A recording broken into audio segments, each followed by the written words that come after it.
이사야 27장입니다. 이사야 21장 5절에 13절은 뿌리 내리고 꽃을 피우고 이래 있죠. 이스라엘에 관한 겁니다. 이사야 21장 6절 말씀. 이사야 21장 6절 한번 같이 본문을 보면 뭐 쉽게 알 수 있습니다. 이사야 21장 6절 같이 읽습니다. 그분께서 야곱에게서 나오는 자들로 하여금 뿌리를 내리게 하시리니 이스라엘은 꽃을 피우고 싹을 내서 열매로 세상의 표면을 가득 채우리로다. 이스라엘 전성기죠. 이스라엘 역사상 이제 최전성기를 구가하는 건데 온 세상의 표면을 가득 채우려다 했는데, 예. 야곱에서 나오는 자들로 하여금 뿌리를 내리게 하시려니 가나안 땅입니다. 이스라엘은 꽃을 피우고 싹을 내서 열매로 세상의 표면을 가득 채우리라. 오늘 뿌리 내리고 꽃을 피우고 이스라엘의 미래입니다. 다음 기도합시다. 은혜로 오신 주 하나님 감사합니다. 오늘 원정을 주님께서 동행하시고 복을 주시고 또 주의 말씀 선포할 수 있어서 감사하고 이 시간 이 자리에 함께 모인 모든 분들에게 또 주의 영을 충만케 해주시고 주의 복을 내려주시길 원합니다. 아버지 하나님, 저희가 말씀을 듣기만 하고 행하는 자가 되지 않도록 하시고 아버지 하나님, 듣고 그것을 행하여 열매를 맺게 하시고 그리스도 예수 안에 깊이 뿌리를 내리고 또 자라나서 더 많은 열매로 주님께 영광을 돌리도록 인도하여 주시길 간구합니다. 늘 깨닫는 영을 허락하여 주셔서 저희 마음을 하나의 말씀으로 가득 채워주시길 간구합니다. 감사드리며 주의 승기도합니다. 아멘. 예. 이사야 27장님이 말씀드린 대로 천년왕국의 이스라엘 관한 말씀입니다. 그날에 주님은 이스라엘에서 가장 먼저 해결되어야 될 문제 하나, 영적인 문제인데 그거는 사탄을 해결해 주는 거예요. 그날에 주님은 꿰뚫는 뱀 리오야단, 구부러진 뱀 리오야단을 벌하시고 바다에 있는 용들을 죽이십니다. 이는 이스라엘의 가장 큰 대적을 죽이신 거죠. 이것은 이스라엘을 대적한 영적 존재를 처리하신 것입니다. 뱀과 여자의 관계, 그 뱀과 여자의 적대 관계는 창세기 3장에서 보되었는데 이는 역사적으로 예언적으로 사탄과 이스라엘의 관계를 보여줍니다. 사탄은 이스라엘을 멸절하고 이스라엘에 나올 메시아를 제거하기 위해서 역사적으로 최선의 노력을 다했습니다. 이집트의 파라오는 유대인들이 태어난 모든 사내를 죽이도록 했습니다. 페르시아의 하만은 유대인 전체를 멸하려는 계획을 세우고 날짜만 세우고 있었습니다. 아합 왕가에서 온 아달랴는 나이도 왕가의 모든 씨를 멸하려 했습니다. 에돔 족속으로 유대인의 왕이 된 헤롯은 예수님의 탄생 소식을 듣고 베들레헴과 그 같은 모든 지역 내에 있는 2살 아래 모든 아이를 죽였습니다. 가장 최근에 이르는 독일의 히틀러, 유대인 멸절 정책이 있었습니다. 앞으로 이런 일이 또 일어나는데 계시록 12장에서 영의 여자에게 태어난 사내아를 삼키려 하는 장면입니다. 사내아를 낳은 여자는 광야로 도피합니다. 이스라엘에 대한 사탄의 공격은 아담의 아들 가인이 아벨을 죽일 때부터, 그 가인이 아벨을 죽일 때부터 시작해서 계시록까지, 창세기부터 계시록까지 쫙 이어지는 겁니다. 하나님은 아벨 대신에 다른 씨를 주셨는데 그가 셋입니다. 그 이후로 하나님께서 말씀하신 한 씨와 여자를 향한 사탄의 공격은 전 인류 역사를 관통합니다. 이스라엘이 뿌리를 내리고 꽃을 피우고 싹을 내서 열매로 세상을 가득 채우려면 먼저 이스라엘을 대적하는 사탄의 존재를 멸해야 됩니다. 사탄의 존재를 끝내야 됩니다. 주께서 자신의 매섭고 크고 강한 칼로 리오야단을 벌하시고 죽이신다는 말씀은 이스라엘의 가장 복된 소식 중에 하나입니다. 주님이 이스라엘이라는 포도원에 물을 주고 그것을 지켜 아무도 해치지 못하게 하겠다고 약속하였습니다. 이스라엘에 대한 주의 경로는 더 이상 없습니다. 이스라엘 대적하는 찔레나 가시는 다 같이 불태워집니다. 그날이 이방인들이 주의 진노와 경로에 불타지 않으려면 주를 신뢰하고 주를 섬겨야 됩니다. 천년왕국의 이스라엘뿐 아니라 이방인들에도 주님의 복된 약속이 있습니다. 자, 본문을 보겠습니다. 5절, 27장 5절. 그리 되지 아니하려면, 불타지 아니하려면 말이에요. 그리 되지 아니하려면, 가시와 찔레가 돼 불타지 아니하려면 그는 내 능력을 굳게 붙들고 나와 합친하며 나와 합친할 것이니라. 이방인들, 이교도들은 주님과 뭐라고요? 주님의 능력을 굳게 붙들고 합친하라. 주님과 합친하라. 화해하라. 이것은 주의 징벌 심판을 받게 될 이방인들, 이교도들에 관한 말씀입니다. 그리 되지 아니하려면, 주의 심판을 받지 아니하려면, 주의 경로를 쏟아부음받지 아니하려면 말이에요.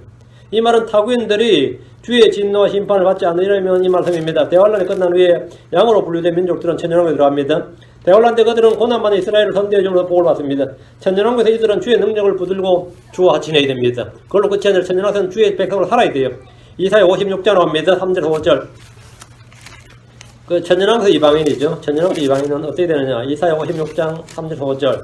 스스로 주에게 연합한 타국인의 아들은 말하 이르기를 주께서 나를 자신의 백성으로부터 완전히 분리하였다 하지 말며 고자도 말하기를 나는 마른 나무라 하지 말라. 내 안식일을 지키고 내가 기뻐하는 것들을 택하며 내 언약을 굳게 붙드는 고자들에게 주가 이같이 말하노라. 곧 그들에게 내가 내 집에서 또 내 성벽 안에서 아들 딸들의 것보다 더 좋은 처소와 이름을 주리라. 내가 그들에게 끊어지지 아니할 영존한 이름을 주리라. 주님께서 이방인들의 이 말씀을 주셨어요. 스스로 주님께 연합하는 자, 그리고 안식일을 지키고 주님께서 기뻐하는 걸 택하고 언약을 굳게 붙들면 주님께서 예루살렘 성벽 안에 있는 아들, 딸, 그 유대인들보다 더 좋은 처소와 이름을 준다는 거예요. 이건 이방인들에 주어진 복이죠. 블레싱이에요. 그날에 이방인들이 복을 받는 방법입니다. 천년왕국에서 이방인은 주께 연합해야 됩니다. 안식일을 지켜야 됩니다. 주께서 기뻐하는 걸 택해야 됩니다. 주의 언약을 굳게 붙들어야 되고, 그렇게 하면 주께서 이스라엘보다 더 좋은 처소와 더 좋은 이름을 주고 끊어지지 않을 영존한 이름을 주신다고 말씀합니다. 주께서 그들을 주의 거룩한 산으로 데려가서 그들을 기쁘게 하시며 주의 재단 위에 드리는 번제물과 희생물을 받으시겠다고 하였습니다. 지금 우리는 예수로의 피로 하나님과 화해하게 되었습니다. 로마서 5장 10절, 우리가 하나님과 어떻게 화해했느냐 하면 예수 그리스도로 말미암아 화해가 된 겁니다. 예수님이 중재자가 되고 중보자 되신 거죠.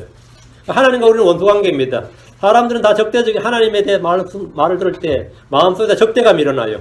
하나님과 원수관계이기 때문에 하나님은 사람 죄인들에 대해 들을 때 당연히 적대감이 일어납니다. 이걸 어떻게 적대감이 일어나면 난리 났죠. 이 하나님과 원수된 관계를 어떻게 화해하느냐? 그래서 하나님의 아들께서, 하나님의 아들인 예수께서 십자에서 죽으심으로 말미암아. 로마서 5장 10절, 이는 우리가 원수였을 때 하나님의 아들의 죽음을 말미암아. 이는 우리가 원수였을 때 할 때 하나님과 우리가 서로 원수였단 말이에요. 이는 우리가 원수였을 때에 하나님의 아들의 죽음으로 말미암아 하나님과 화해하게 되었을진데, 화해하게 된 자로서 더욱더 그분의 생명으로 말미암아 구원을 받을 것이기 때문이라. 하나님은 십자가로 원수에게 하는 걸 죽이고 유대인과 이방인을 한 몸 한 교회로 만드셔서 자신과 화해하게 하였습니다. 에베소서 2장 16절, 이렇게 쫙 놓은 에베소 2장 16절, 또 십자가로 그 원수되게 하는 것을 죽이사 친히 십자가로 이 둘을 한 몸으로 하나님과 화해하게 하려 하십니다. 주님은 하나님과 화해하게 되었다. 화해하게 하려. 화해예요. 하나님과의 화해는 예수 그리스도를 통해서입니다. 예수님의 죽으신 그분의 십자가가 화해의 근거입니다. 우리는 그분의 십자가의 피를 통해 화해하게 되었습니다. 이로와서 골로새서 1장 10절, 골로새서 1장 10절, 그분의 십자가의 피를 통해 화평을 이루사 그분으로 말미암아 모든 것들이, 즉 내가 말하노니 그분으로 말미암아 땅에 있는 것들이나 하늘에 있는 것들이나 자신과 화해하게 하셨느니라. 그분으로 말미암아, 예수 그리스도로 말미암아, 예수가 화해의 매개체가 되는 겁니다. 중보자, 중재자죠. 하나님과 화해, 하나님과의 화평이 없이는 모두가 하나님과 원수 관계입니다.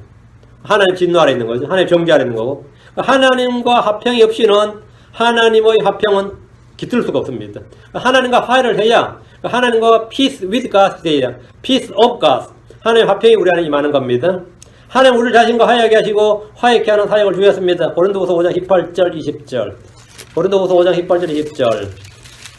또 모든 것이 하나님에서 났으며 그분께서 예수를 통하여 우리를 자신과 뭐하게 하시고 화해하게 하시고, 우리를 자신과 화해하게 하시고, 그분께서 예수 그리스도를 통하여 우리를 자신과 화해하게 하시고, 또 화해하게 하는 사역을 우리에게 주셨으니 곧 하나님께서 그리스도 안에 계시사 세상을 자신과 화해하게 하시며 그들의 범법을 그들에 돌리지 않으시고 화해하게 하는 말씀을 우리에게 맡기셨느니라. 그러니 하나님께서 우리를 통해 너에게 간청하시는 같이 이제 우리가 그리스도를 위한 대사가 되어 그리스도를 대신하여 너에게 간구하는, 너희는 하나님과 화해하라. 너희는 하나님과 화해하라. 여러분의 마음속에 하나님, 우리 주 예수 그리스도에 대해 들을 때, 십자가나 그의 복음에 대해 들을 때, 그분의 피에 대해 들을 때, 부활에 대해 들을 때, 그분의 재림에 대해 하여튼 그분의 심판에 대해 듣든, 하여튼 뭐를 하나님의 말씀을 들을 때 내가 이 사객이 은근히 그 반발심이 일어나는 거예요. 내 속에서 뭐 적개심이 일어나고 분노가 일어나고 뭔가 할 수 없는 불편함이 있고, 내 속에 양심이 아니면 내 속에 이 마음이 말이에요. 나도 통제가 잘 안 되는데 왜 그런지 잘 모르겠는데 하여튼 짜증이 솟아나고 설교를 들어도 짜증이 나고 말이죠. 기분이 나쁘고. 그는 아직 주님과 화해하고 화평을 이룬 것이 아닙니다. 복음을 들을 때, 교회에 대해 들을 때, 목사들에 대해 들을 때 치솟는 분노가 있고 선풀이가 일어난다는 분들이 있습니다. 그 이러면서 당신 남편 목사야? 그래. 얘 어떻게 알았어요? 이렇게 개척교회? 이랬다는 거지. 어제? 나 교회야. 이러면서는 막 분노가 일어나는 거예요. 막 짜증이 나는 거예요. 그냥 목 사람만 봐도 짜증이 나는 거예요. 그 장보러 갔다 졸지에 못 받은 거지. 왜? 분노가 일어나는 거예요. 그 사람은 난 잘 이해가 돼요. 집사람이 와서 황당해 하는데 난 잘 이해가 안 돼. 너 웃어, 그냥. 왜? 하나님과 화해가 안 됐단 말이에요. 원수관계인데 짜증이 나겠어, 안 나겠어요? 그 목사 마누리 장이나 보고 있으면 열받겠지. 안 그랬어요? 걔 짜증이 나는 거야. 당연히 봐야 되는데도 짜증이 나. 그냥 하는 일이 다 미워. 복음에 대해 들을 때 말이죠. 교회 들으면 그냥 하여튼 교회 타락했지, 목사들 돈만 발랐겠지, 막 별의별 생각이 다 나고. 그렇죠? 지금 막 한국에 미투 운동 일어날 때 왜 개신교는 아니라는 거야. 교회 더 많을 텐데 왜 개신교는 아니야? 그것만 기다리는 사람들이. 개신교는 아니라는 거야. 지금 신부도 있고 중도 있고 연예인도 있고 연극계도 있고 문학도 막 다 튀어나오는데 왜 안 되나게? 하도 평소에 많이 드러나가지고 지금 특별히 터뜨릴 게 없지. 평소에 늘 일상적으로 일어나 일인데 뭐 특별한 게 뭐 있어. 그래가지고 막이 통쾌함 느끼고 싶은 거예요. 그래가지고 막 때려 부수고 싶은데 하나님과 화해가 아니라 하나님과 원수관계이니까 그게 그쪽이 망한다 뭐 일 터졌다 하면 은근한 기쁨이 솟아나는 거예요. 이웃교회 망했다도 기쁘고 막 거기 까짜 깨졌다 그래도 기쁘고 지금 뭔가 문제가 있는 거지. 그게 또 깨졌다네. 근데 은근한 기쁨이 있어. 그 목사가 요즘 완전 작살나고 있다. 은근한 기쁨이 있단 말이에요. 뭔가 불편한 것 자식이 있어요. 분노가 숨불어 있단 말이에요. 왜 그런 것 같습니까? 하나님과 화평이 안 된 겁니다. 안 된 거예요. 그런 사람이 교회를 다닌다고 하고 복음 방송을 듣는다고 그럽니다. 그러나 자기 마음과 양심이 자신이 어떤 사람인지를 수시로 스스로 증거로 드러내 주는 거예요. 먼저 자기 마음 상태 스스로 자기 양심이 자기 이성이 본성이 스스로 변명하고 증거하고 드러내 주는 걸 먼저 하나님과 화해하고 합치해야 됩니다. 지금 5절에 그리 되지 아니하려면 하나님과 원수되지 아니하려면 하나님의 진노와 심판받지 아니하려면 그리 되지 아니하려면 그는 내 능력을 굳게 붙들고 나와 하친하며 나와 하친할 것이니라.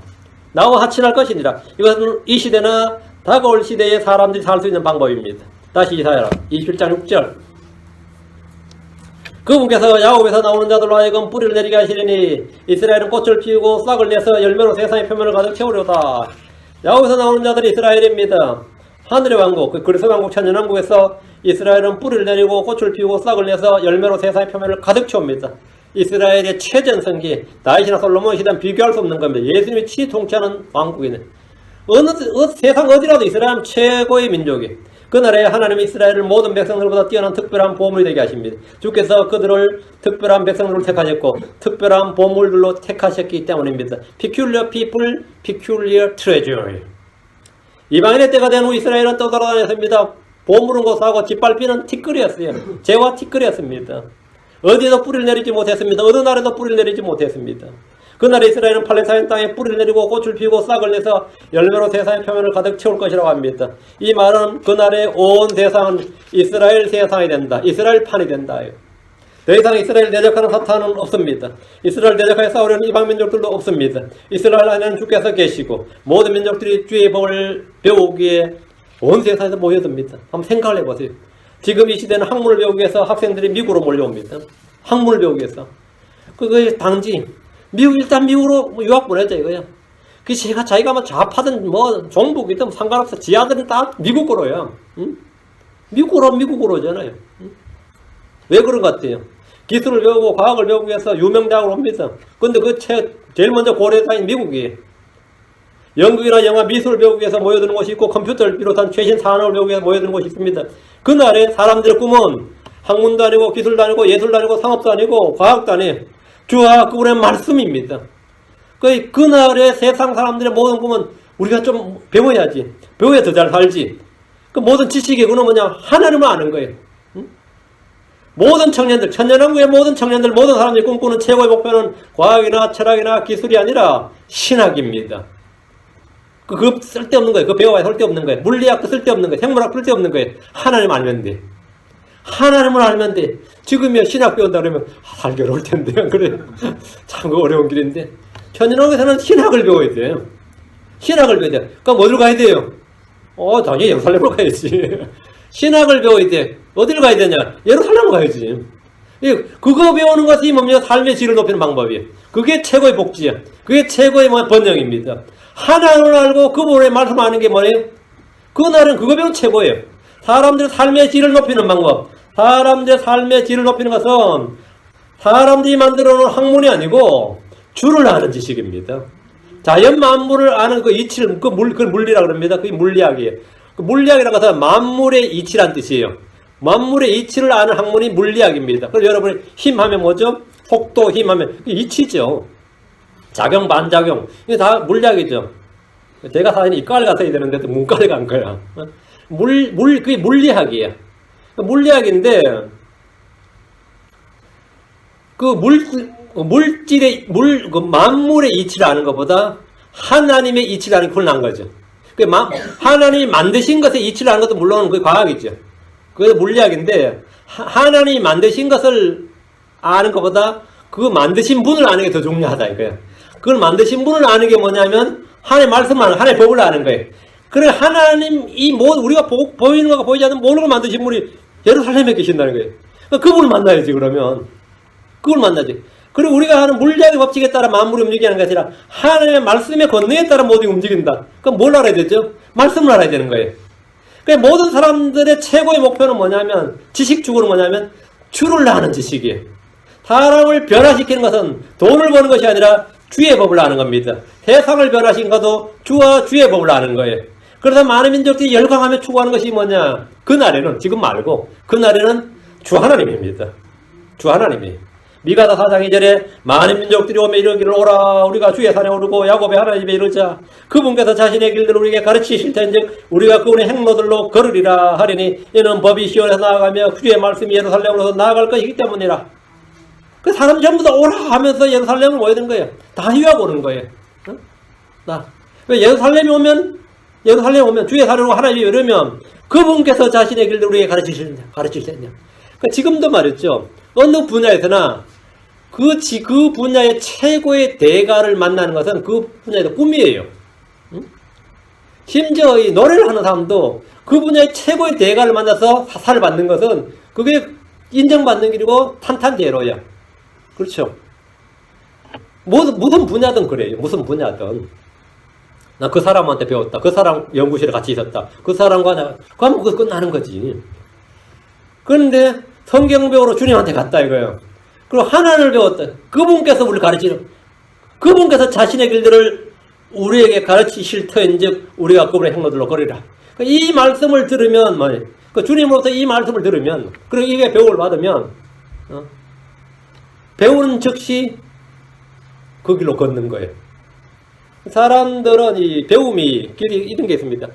천천히 배워서, 배우는데 계속 어떤 한 10년, 20년 천천히 배워서 어느 날 깨달고 얻어서 그걸 깨달아서 이제 그걸 행하는 거예요. 그런 게 어떤 사람은 어느 날 한순간에 깨달아. 뭐 복음을 깨닫든 말씀 은혜를 깨닫든 어느 한순간에 다 깨닫고 깨닫긴 했는데 생활을 안 돼. 생활을 안 돼요. 내가 주의 은혜를 깨달았어. 주의 사랑의 힘을 깨달았고 복음 확실히 깨달았는데 깨달아서 막 은혜로 찬양을 부르는데 남들이 보면 야, 저 사람 많이 변하게 했는데 하는 짓을 보면 그대로야. 그 분명히 깨달은 사람이 맞는데 어떤 사람 딱 깨달았는데 삶이 그냥 바로 변해버려요. 깨닫자마자 삶도 변해버려요. 이런 사람은 극히 드뭅니다. 이런 사람을 극히 드물어요. 근데 가장 좋은, 우리가 가장 바라는 게 말씀을 탁 듣고 탁 깨닫고 그 생활로 탁 바뀌고 사람도 탁 바뀌고 하면 어떻게 돼요? 놀랍죠. 막 골초고 막 술주정 매이고 마늘 두들기 패던 사람이 복음 듣고 딱 변하고 그 다음날 쌀쌀 변했다. 어떨 것 같아요? 다 할렐루야지. 근데 깨달아도 나는데 그 다음날 그 짓 또 하고 있어. 그럼 거짓말쟁이다 이러겠지. 근데 맨날 교회를 나는데 참 살았는데 복음을 잘 못 깨닫고 하나님 은혜를 잘 못 깨닫고 이런 사람도 있어요. 그래서 뭐 해도 잘 예수 안 믿는다 그러지 않아? 다 믿는다 그래. 그 성경부도 잘 나오고 하는데 잘 못 깨닫는 사람도 있어. 그 사람 다 가지가지예요. 그런데 천연왕국에서는 주님께 배우고 주님 직접 보고 주의 말씀은 주의 영이 그냥 주의 말씀과 함께 내 안에 임했는데 배우자마자 뭐가 되는 거예요? 표현을 받는 거예요. 그 누가 안 가? 아무리 개차반이라도 주님만 만나면 해결되는데 몸도 해결되고 영도 해결되고 혼도 해결되는데 그 유대인들은 자신들이 가진 율법과 주를 아는 지식만으로 전 세계 어디를 가도 최고로 우대를 받으며 삽니다. 유대인들은 어디서나 누구에게나 귀한 대를 받아. 그날에는 그래요. 그때 예. 하나님을 가진 민족이다 말이에요. 자기들 안에 주의 수구를 가졌단 말이죠. 스가랴 8장 2, 3절에 만군의 주가 이같이 말하노라. 그날들에는 천연왕국 이런 말. 민족들의 모든 언어 중에서 10사람이 나와서 붙을 때 곧 유대인인 사람이 어쩌고 붙들며 말하기를 우리가 너희와 함께 가려 하노니 하나님께서 너희와 함께 하시면 우리가 들었노라 하리라 하시니라. 그러니까 유대인들은 이거 하나로만 1등 민족으로 지금 대우를 받는 거죠. 민족들의 머리로 지금 대우받는 거예요. 그날의 사람들은 그동안 사람들이 만든 학문이 아니라 참된 지식, 진리를 하나님으로부터 배우게 됩니다. 하나님으로부터. 모든 사람들이 추구하는 건 뭐냐면 그분을 알자. 그분의 지식을 알자. 그러면 만물의 근원을 아는 거예요. 진정한 물리학이지 사실은 이게. 진정한 천문학이고 진정한 생물학이고 진정한 이게 문학이에요. 진정한 역사고 예술하면 다른 거예요. 그러니까 오늘날 우리가 막 몇 가지 공부해도 알지 못하는 거. 공부하면 알수록 뭐죠? 공부한 사람들 물어보세요. 이제 좀 알게 된다면 희미하다 그렇지. 더 하면 뿌옇다 그래요. 더 하면 캄캄하다 그럽니다. 공부를 해본 사람들은 그래요. 조금 알아야지 막 큰 소리 치지. 알면 더 말합니까? 처음에는 동물학이라고 그럽니다. 다음엔 동물 중에 하나를 골라요. 다음엔 그보다 더 작은 건 나중엔 파리 하나 연구합니다. 다음에 파리 날개 연구해요. 파리에 입에 묻은 촉수 연구합니다. 처음에는 온 세상을 연구할 것 같은데 나중에 가면 공부 더 해보면 이게 학문입니다. 그래 다 마찬가지예요. 처음에야 그때 가보세요. 사람 몸 전체 연구하죠. 나중에는 뭡니까? 하나 합니다. 하나. 응? 하나. 그거밖에 못해요. 그것도 다 아니야. 그것도 아니단 말이죠. 근데 이 모든 학문의 근원, 뿌리, 모든 것이 원래 뭐냐면 하나님을 아는 거예요. 왜? 모든 것은 말씀으로 지어졌기 때문입니다. 모든 것은 말씀으로 유지되고 있기 때문이에요. 근데 이게 현실이고 사실이라는 걸 누가 알죠? 아마 누가 알죠? 7절. 이 7절. 모든 학문의 통달하는 방법이 그거라는 거를 말이죠. 이사야 21장 7절. 그분께서 그를 친 자들을 치신 것 같이 그를 치셨느냐? 혹은 그가 그분으로 말미암아 죽은 자들이 살육당한 것 같이 죽었느냐? 여기에 대한 대답 모두 노입니다. 아니오죠. 하나님 자기 백성을 고통 가운데 두시고 징계하시고 율법에 기록된 을 심판하셨지만 이교도들을 심판한 것처럼 말이에요. 그분 그를 친 자들 치신 것 같이 말이에요. 이교도들을 심판한 것처럼 치지 않으셨고 이교도들을 살육하는 것처럼 죽이지 않으셨습니다. 하나님 이스라엘을 그렇게 하진 않았죠. 하나님께서 이집트를 치시듯이 홍해에서 그들을 멸하시듯이 그렇게 이스라엘을 죽이시거나 치신 적 없습니다. 하늘이가 그의 군대를 하룻밤에 다 멸하시듯이 그렇게 이스라엘을 치신 적도 없습니다. 큰 바벨론이 맷돌처럼 바다에 던져 없애버리듯이 그렇게 이스라엘을 치신 적도 없습니다. 하나님께서 이스라엘을 징계하였지만 그것은 거기에는 주님의 긍휼이 있었고 고의로 하신 일이 아니었습니다. 애가 3장 33절에 그러나 그분께서 근심하게 하실지라도 자신의 많은 긍휼에 따라 불쌍히 여기시리니 주님께서 근심하게 하실지라도 주님이 징계를 주시고 심판하시고 사람들 근심하게 하죠. 그럼 자신의 많은 긍휼에 따라 불쌍히 여기시리니 그분은 고의로 사람들의 자녀들을 근심하게 하거나 슬프게 하지 아니하시는도다 했습니다. 하나님 뜻대로 하는 근심은 해결을 이루어 다시 돌이킬 수 없는 구원에 이르게 합니다. 하나님의 징계는 죄로부터 벗어나 하나님의 뜻을 알게 해줍니다. 하나님의 징계는 주와 함께 걷도록 하게 한 것이고 믿음을 단련하기 위한 것입니다. 하나님의 심판은 우리의 마음속에 무엇이 있는지를 드러내줍니다. 하나님의 징계는 열매 맺지 못하게 하는 것들을 제거하기 위한 겁니다. 하나님의 징계와 고난과 심판은 앞으로 있을 더 큰 고난을 이길 수 있는 힘을 길러줍니다. 하나님은 징계를 통해 우리가 인내와 오래 참음과 겸손과 긍휼과 일체의 만족과 순종을 배우고 의에 합평한 열매를 맺게 하십니다. 하나님의 징계를 통해 우리는 거룩함을 이루게 됩니다. 고난을 통해 우리는 주의 법을 배우게 됩니다. 만족하는 법을 배우게 됩니다. 우리는 전능자의 징계를 멸시하지 말아야 됩니다. 다 필요해서 주는 겁니다. 다 필요해서 주는 거예요. 여러분 지금 고통스러운 삶이 고통스러운 환경 속에 내가 가두어져 있다면 갇혀져 있다면 걱정하지 마세요. 이거는 열매 맺도록 하게 한 겁니다. 그것도 우리의 유익을 위한 것입니다. 하나님의 거룩함에 참여하도록 하게 한 것입니다. 우리 속에 있는 모든 것을 제거하기 위한 겁니다. 하나님을 사랑하는 자들, 곧 그분의 뜻대로 부르심을 받은 자들은 모든 것이 합력하여 선을 이룹니다. 모든 것이 합력하여 선을 이룹니다. 우리는 가끔 지난 이야기를 하죠. 지난 이야기 하죠. 그것이 후회가 되고 뭐도 되지만 사실 다 합력하여 선을 이룬 거죠. 그리고 더 좋은, 더 많은 열매를 맺도록 주께서 역사하고 계시는 겁니다. 이스라엘 역사상 어떤 민족보다 더 큰, 더 많은, 더 오랜 세월 동안 길게 주의 징계와 심판을 받았습니다. 어느 민족도 비교할 수가 없습니다. 특별한 백성, 특별한 보물로 택함받았기 때문입니다. 고난 없는 영광 없습니다. 우리 모두 주의 거룩한 백성으로 특별한 보물로 택함받았습니다. 당연히 우리도 징계가 있습니다. 고난이 있습니다. 크리스천들은 주님으로부터 특별한 백성, 왕가의 제사장으로 부름받았습니다. 우리의 땅에서 고난이 있는 것은 전혀 이상한 일이 아닙니다. 내게 있는 모든 것은 주님께서 주신 겁니다. 주님과 함께 하신 겁니다. 8절입니다. 이사야 21장 8절. 그것이 싹을 낼 때 주께서 그것을 적당히 논박하시리다. 그분께서 동풍이 부는 날에 자신의 거친 바람을 멈추게 하시느니라. 그것이 싹을 낼 때 이 8절이 번역이 상당히 어렵습니다. 한국말 번역이. 그래서 제가 볼 때는 하나가 번역해놓으면 나머지 다 따라한 것 같아요. in measure 이랬죠. in measure 하면 이제 좀 많이란 뜻입니다. when it's smooth it falls 하면 it should it falls 하면 그것이 싹을 낼 때에 말이에요. 내가 내가 이제 주께로 이래 보냈는데 주께서 그것을 이제 논박하시리다 이렇게 했죠.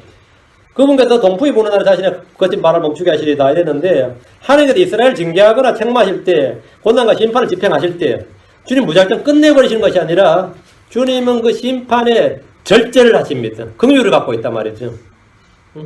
그것이 싹을 낼 때 주께서 그것을 적당히 논박하시 이랬는데 하나님은 그들이 감당할 수 없는 시험을 보내신 것이 아니라 율법의 정한대로 집행을 하신 거예요. 내가 주인 줄 알라면 심판주에서 내가 주인 줄 알라고 율법의 정한대로 집행하시되 그것에 대해서 심사숙고하시고 자기 백성에게 이유를 제시하십니다. 대언자들을 통해서 이 일에 대해 말씀하시고 스스로 깨닫게 하십니다. 그게 뭐냐? Thou wilt debate with it 이거예요. 주께서 그것에 대해서 말씀하시리다 말이에요. 왜 심판이 맺는지 예레미야나 이사야나 미가나 다 말하죠. 디베이트 하는 건 너희가 이렇게 해서 심판을 받았고 이렇게 해서 이렇게 됐다. 주님께서 이렇게 하시리라 이렇게. 주님께서 그 심판에 대해서 심사숙고하시고 자기 백성에게 이유를 제시하시는데 대언자들을 통해 이 일에 대해 말씀하시고 스스로 깨닫게도 하십니다. 지금 8절에 그분께서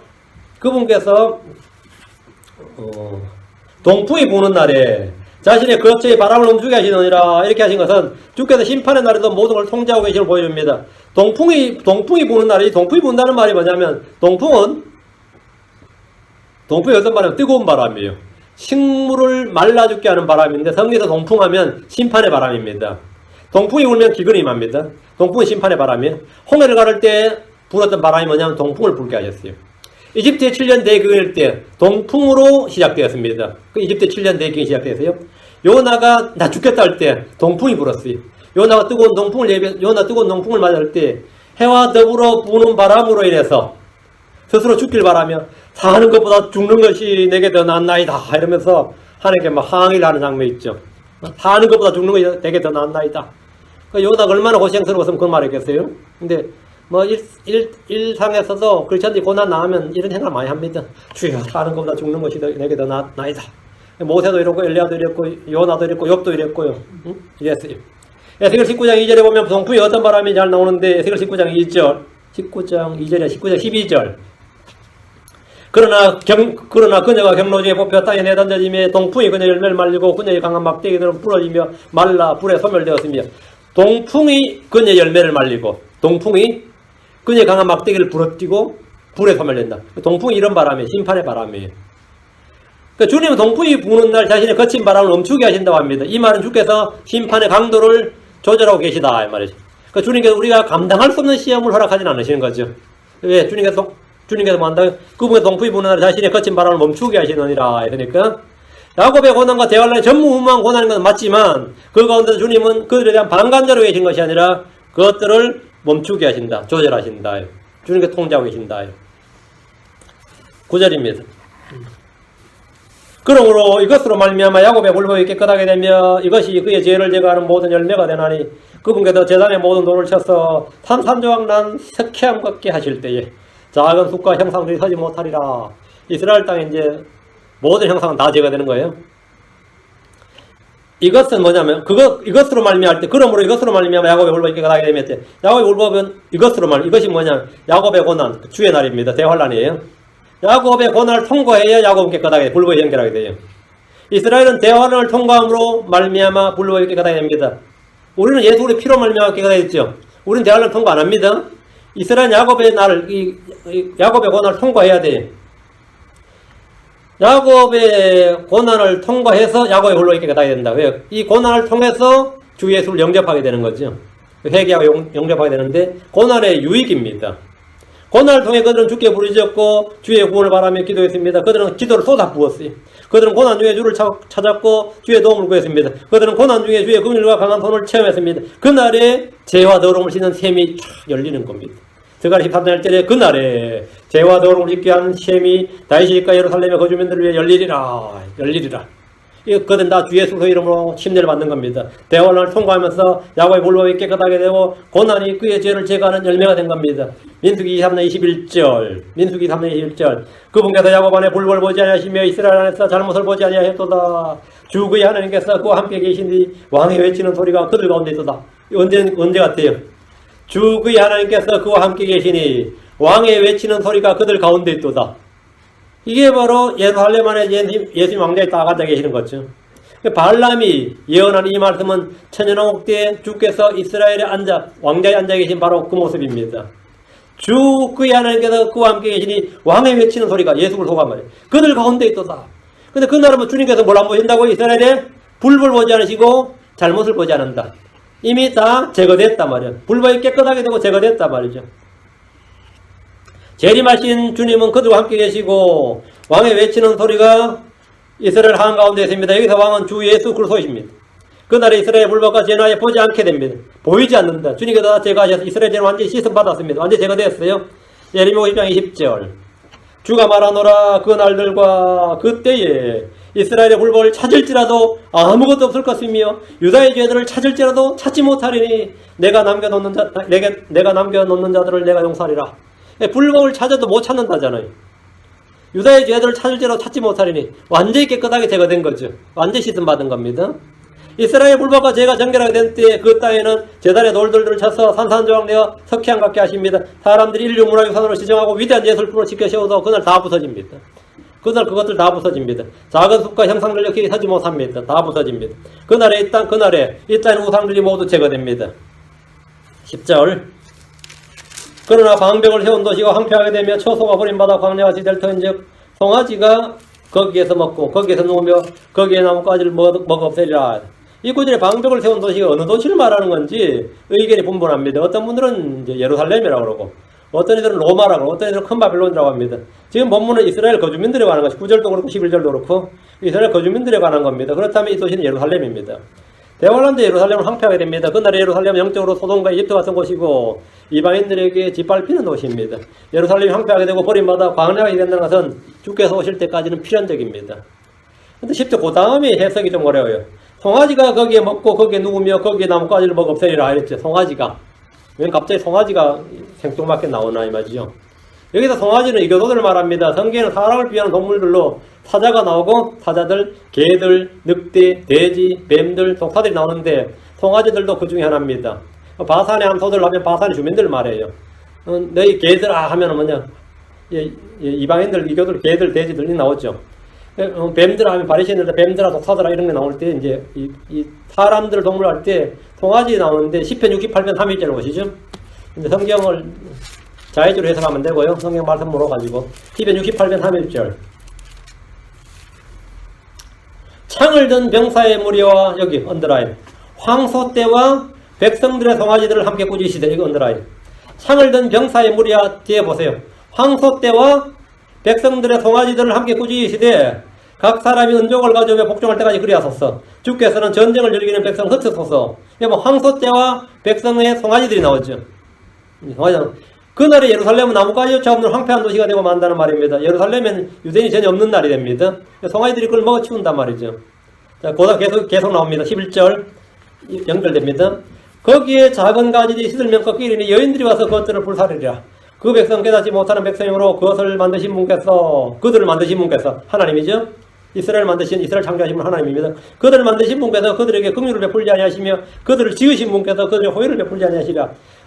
거기에 작은 가지들이니까 예루살렘의 작은 가지들이 시들면 꺾이리니 여인들이 와서 그것들을 불사르라. 그러니까 송아지들이 거기 나뭇가지를 먹어 없앴다고 그랬죠. 다음에는 작은 가지들이 시들면 꺾이게 되는데 여인들이 와서 그것들을 불사릅니다. 유대인 랍비들이 해석해 놓은 걸 보면 여기에서 여인들은 에돔이나 로마일 것이다 이렇게 돼 있어요. 탈구메에 보면 예루살렘에 속한 병사들이라고 이렇게 해석을 해놓았는데 제가 볼 때 다 안 맞아요. 주님은 열매 맺지 못하는 가지들은 잘리고 사람들이 모아다가 불러 태울 것이라고 하셨으면 요한 15장 6절에 지금 여인들이 와서 그것들을 불사르였대요. 열매 맺지 작은 가지들은 그럼 남은 유대인들이 되는 거고요. 여인들이 와서 불사를 해야 돼. 여인들은 누구냐? 사람들이 불러 태운다 했죠. 자, 가지들을 모아 불사른 여인들이 누구냐? 계시록에 짐승에 탄 여자가 나옵니다. 이 여자는 땅에 가지한 것들의 의미로 음녀라 불립니다. 이 여자의 정체는 성경에 스스로 해석해 놓는데 땅의 왕들 위에 군림하는 저 큰 도시라고 했습니다. 계시록 17장 18절에 또 내가 본 그 여자는 땅의 왕들 위에 군림하는 저 큰 도시니라 하더라 했습니다. 계시록 2장 20절에 이세벨이라는 여자가 나오는데 여대언자로 하면서 주의 종들을 가르치고 깨어 음행하게 하고 우상들의 희생물로 바친 것들을 먹게 하는 여자입니다. 본문은 여자들, 애들이 복수죠. 여자들이라고 했는데 이 여자들은 에바에서 나온 두 여인입니다. 스가랴 5장 9절에 그때 내가 눈을 들어보니 보라 두 여인이 거기서 나왔는데 그들의 날개에 바람이 있더라. 황새의 날개 같은 날개가 그들에게 있더라. 그들이 그 에바를 땅과 하늘 사이로 이들은 하나님 천사들은 뭐 남자인데 여자로 나와요. 천사 날개가 없는데 날개가 있어요. 그 마귀의 천사들로 여자들로 나옵니다. 이들이 예루살렘의 작은 가지들을 불살합니다. 그 마귀들의 사역이죠. 그 이스라엘은 이제 예루살렘에 아무도 못 남는 거죠. 다 꺾이고 먹어치우고 뭐 불살라버리면 못 남는 거죠. 다시 11절 27장 11절 그 백성은 깨닫지 못하는 백성이므로 그들을 만드신 분께서 그들의 긍휼을 베풀지 아니하시며 그들을 지으신 분께서 그들의 호의를 베풀지 아니하시리라. 야곱의 고난의 가장 암흑기예요. 그 백성은 단지 이스라엘입니다. 깨닫지 못하는 백성 이스라엘이에요. 일찍이 되은 자 이사야는 말하기를, 자 이사야 앞으로 가면 6장 9절 왜 깨닫지 못하는 백성이냐. 이사야 6장 9절 그분께서 이르시되 가서 이 백성에게 말하기를 참으로 너희가 듣되 깨닫지 못하고 참으로 너희가 보되 알지 못하느니라. 이스라엘은 뭐라고? 들어도 깨닫지 못하고 보아도 알지 못한다. 하나님 이들에게 깊이 잠들게 하는 영을 부어주셔서 그들의 눈을 닫으셨고 대언자들과 치리자들과 선견자들을 덮으셨습니다. 그 백성은 깨닫지 못한 백성이란 것은 그들의 영적 상태를 말합니다. 이로써 예레미야 4장 22절 내 백성이 어리석어 나를 알지 못하였나니 그들은 미련한 자녀들이요 지각이 없는 자들이로다. 그들이 악을 행하는 데는 지혜로나 선을 행하는 데는 지식이 없도다. 악을 행하는 데는 지혜로나 선을 행하는 데는 지식이 없다. 깨닫지 못하는 백성이라는 거예요. 지각이 없는 자들이라잖아요. 미련한 자녀 지각이 없는 자들. 이것은 이스라엘 영적 상태에 대한 주님의 정확한 평가인데 가장 영적 암흑기가 대환란 때예요. 그들 어리석고 미련한 자녀들이고 지각이 없는 자들입니다. 깨닫지 못하는 것은 그들이 믿지 않기 때문입니다. 믿지 않으면 깨달을 수 없습니다. 깨닫지 못하는 백성이란 말은 믿지 못하는 백성들, 믿지 않는 백성들, 믿음이 없는 자녀들이란 뜻입니다. 너희는 믿음이 없는 자녀들이로다 했죠. 그 말은 너희가 믿음이 없는 자녀들이로다 이 말은 깨닫지 못하는 백성들이로다 이 말입니다. 아무도 사람은 믿지 않으면 깨달을 수 없어요. 깨달을 수 없어요. 우리는 믿음을 통해 세상이 말씀으로 지어진 줄을 깨닫습니다. 우리는 믿음을 통해 주의 뜻을 깨닫습니다. 예레미야 5장 21절 어리석고 지각이 없으면 눈이 있어도 보지 못하고 귀가 있어도 듣지 못하는 백성이여 이스라엘이죠. 이제 이 말을 들을지어다. 유대인들은 선민이 서로 가득 찼습니다. 자기 아브라함의 자손이라는 거 율법을 가졌다는 것으로 자랑스러워했어요. 그리고 율법엔 특별한 열심이 있었지만 지식을 따른 것이 아니었습니다. 그래서 깨닫지 못하는 백성 이렇게 말합니다. 깨닫지 못하는 백성. 그들을 만드신 분, 그들을 지으신 분께서 하나님은 그들을 지으신 분입니다. 하나님은 그들을 만드신 분입니다. 그런데 그들에게 긍휼을 베풀지 않으시며 호의를 베풀지 않으신다고 합니다. 이것이 바로 큰 환난, 야곱의 고난, 주의 날이라 불리는 대환란이 그들에 쏟아진 이유입니다. 그들이 알지도 못하고 깨닫지도 못하였나니 그분께서 그들의 눈을 닫으사 그들이 보지 못하게 하시며 그들의 마음을 닫으사 그들이 깨닫지 못하게 하셨느니라. 주님께서 그들의 불순종과 불신에 대한 징계였습니다. 심판이었습니다. 왜 이들은 깨닫지 못하는 백성이 되느냐? 예술로는 주를 공개하지만 마음으로는 주와 멀었기 때문입니다. 그게 이유입니다. 율법의 형식이 됐지만 율법에 더 중대한 것들은 버렸기 때문입니다.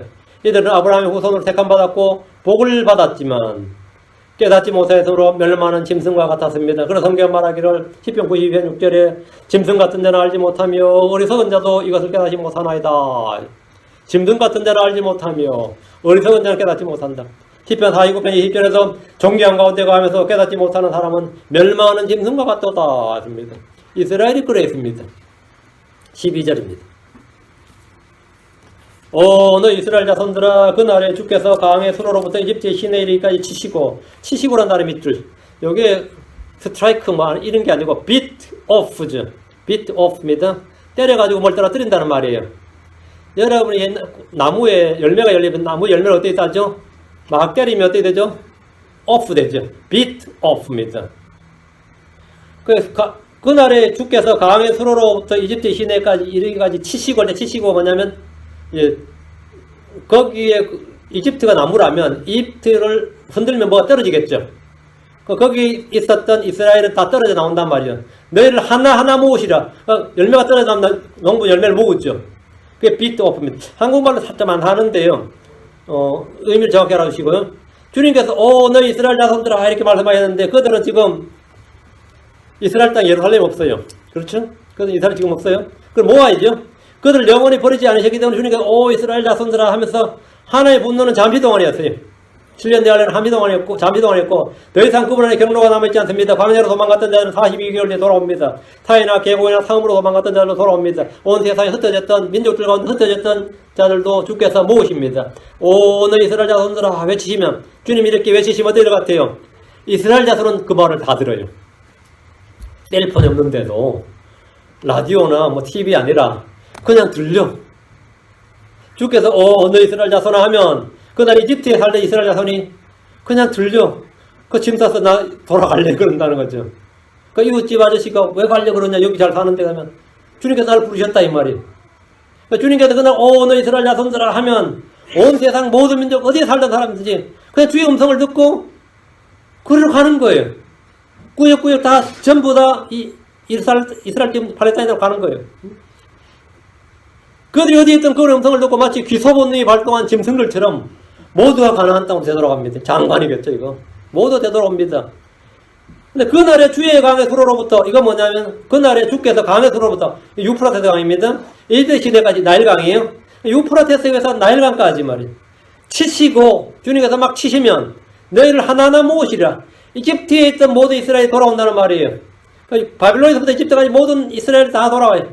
주께서 강의 수로로부터 이집트 시내까지 시내 이리까지 치시고 이 말에서 치신다는 말은 열매를 따기 위해서 주님께서 나무 막대기로 안에 뭐로 흔들거나 가지를 마구 흔들고 치는 걸 말합니다. 유프라테스 강에서 나일강 수로까지 전 지역이 주님께서 치실 거예요. 그럼 거기서 모든 이스라엘 사람이 하나하나 다 튀어나온 거예요.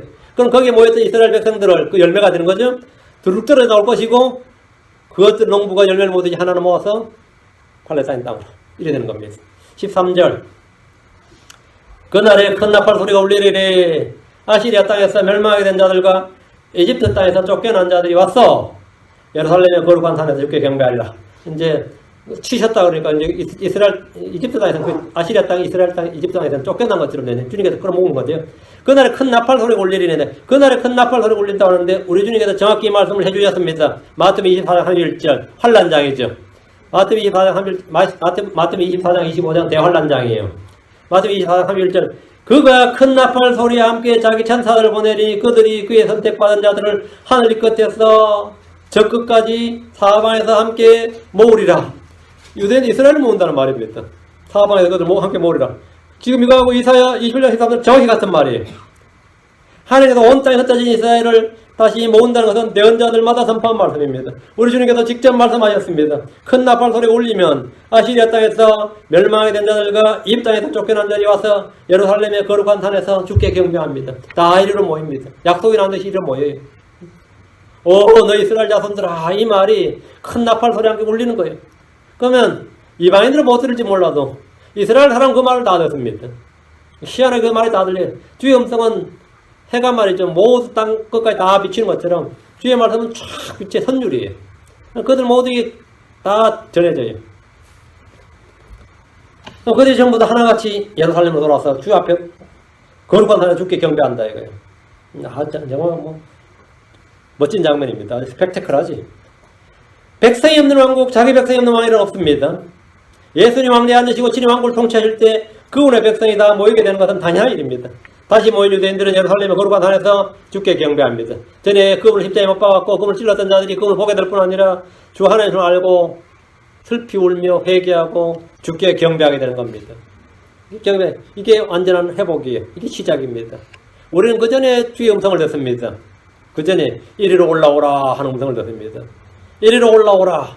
그럼 여러분 다 듣습니다. 여러분 다 들려요. 자다가도 들려요. 아무리 깊이 잠들어도 그건 들려. 이리로 올라오라. 올라오라 듣는데 뭐 들리고 말고 할 거 없어요. 그냥 올라가 버려. 눈 깜짝할 사이에 올라가 버리니까. 근데 나만 못 듣고 있으면 어떡해. 못 들어서 하는데 계속 자고 있으면 골치 아픕니다. 그렇지 않도록 여러분이 지금부터 구원을 늘 확인하고 주님 오심을 예비해야 됩니다. 주님 오심을. 주님께 부르시면 그냥 바로 올라갑니다. 여부할 사이도 없을 겁니다. 지금 본문에 나오는 아시리아, 이집트, 바빌론, 예루살렘 같은 장소는 상징이나 비유가 아니라 문자 그대로 지명입니다. 문자 그대로 장소예요. 그리고 이스라엘 해보는 아무리 영적으로 해석해서 그걸 교회와 크리스천들에 적용해도 옳습니다. 이스라엘은 이스라엘이고 예루살렘은 예루살렘이지 교회도 크리스천도 아닙니다. 유대인은 유대인이지 크리스천이 아닙니다. 이스라엘은 문자 그대로 이스라엘이고 예루살렘 문자 그대로 예루살렘이지 교회는 크리스천들이 아닙니다. 그렇게 해석을 하면서 그걸 영적 해석이라고 막 자랑스럽게 이야기하고 뭐 은혜 받았다 그러고 그럼 골치 아픕니다. 남의 복을 빼앗는 도둑놈입니다. 그건 우리는 그걸 남의 복을 빼앗는 거 할 수 없이 우리가 훨씬 더 큰 복을 받았습니다.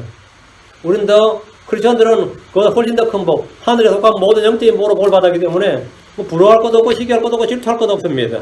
우리는 그 전에 들림 받습니다. 이 말씀은 어디까지나 이스라엘에 관한 말씀인데 말씀 올바르게 나누지 못한 분들은 자꾸 남의 것을 자기 것으로 생각하는 거죠. 남의 것을 자기 것으로 생각하면 그거는 도둑질이에요. 그거는 사기고 그거는 크게 잘못된 겁니다. 이스라엘은 언제나 이스라엘입니다. 오늘은 여기까지 주님께서 이스라엘이 뿌리 내리고 꽃을 피우고 열매로 온 세상 표면을 덮는다 이렇게 어떤 가장 이스라엘 복된 미래죠. 예, 기도합시다. 이하이고로 하나님 감사합니다. 하나님께서 오늘 선포한 말씀에 기름 부어주시고 또 듣는 모든 성도들 위해 기름 부어주셔서 하나님 말씀이 차고 저희 마음속에 뿌리 내리게 하시고 또 자유로운 행로로 더 역사하게 하시고 아버지 저희가 말씀으로 살리라는 말대로 하나님 입에 나오는 모든 말씀을 살리라는 대로 이 말씀으로 살아가게 하여 주시길 간구합니다. 전능하신 주 하나님 도와주십시오. 은혜에 불러주시옵소서.